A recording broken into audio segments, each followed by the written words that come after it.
নমস্কার বন্ধুরা, আমার বোথ সাইড প্লেসমেন্ট চ্যানেলে তোমাদের প্রত্যেককে স্বাগত। মূলত দেখো, এখানে প্রতিদিন হিন্দি হোক, ইংরেজি হোক, বাংলা হোক, মূলত বিভিন্ন এমপ্লয়মেন্ট সংক্রান্ত যে খবরের পেজগুলো বেরোয় সাপ্তাহিক, সেগুলোকেই কিন্তু আমি এখানে তুলে ধরার চেষ্টা করি।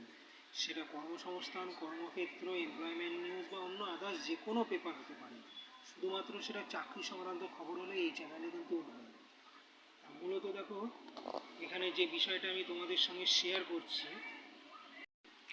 4 জুলাইয়ের যে ইস্যুটা, তাতে যে খবরটা বড় করে তুলেছে, সারা বছর রাজ্য সরকার কোন কোন পরীক্ষা হবে সেই সংক্রান্ত একটা এরা অ্যানুয়াল বার্ষিক লিস্ট তৈরি করবে এবং সেই হিসাবেই কিন্তু পরীক্ষাগুলো নেওয়া হবে। কারণ তোমরা জানো যে কেন্দ্রীয় সরকারের কিন্তু সেন্ট্রাল গভর্নমেন্টের যারা এক্সাম দেয়, পরীক্ষা দেয়, এই ধরনের একটা লিস্ট বহু বছর থেকে তৈরি করা রয়েছে। সেই হিসাবেই কিন্তু গোটা বছরে পরীক্ষাগুলো হয়। যদিও সেই জিনিসটার মেনটেনেন্স সেন্ট্রাল গভর্নমেন্টও কোভিডের পর করে উঠতে পারছে না। কোভিডের পর তাদের টাইম বা শিডিউল অনেক চেঞ্জ হয়ে গেছে, অর্থাৎ টাইমলি কিছুই হচ্ছে না। প্রতিটা সিস্টেমের মধ্যে একটা পেন্ট, মানে ওই হচ্ছে হবে এইভাবেই চলছে।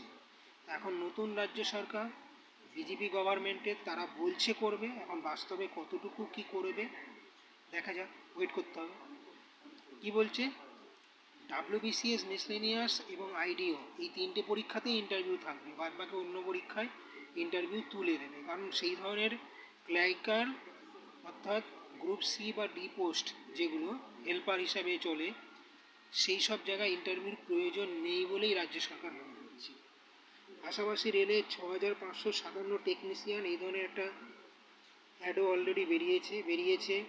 রেলের সেকশন কন্ট্রোলার একটা অড, ব্যাংকে 5000 প্রবেশনারি অফিসার, এই ধরনের রিক্রুটমেন্ট সংক্রান্ত একটা খবর অলরেডি বেরিয়েছে।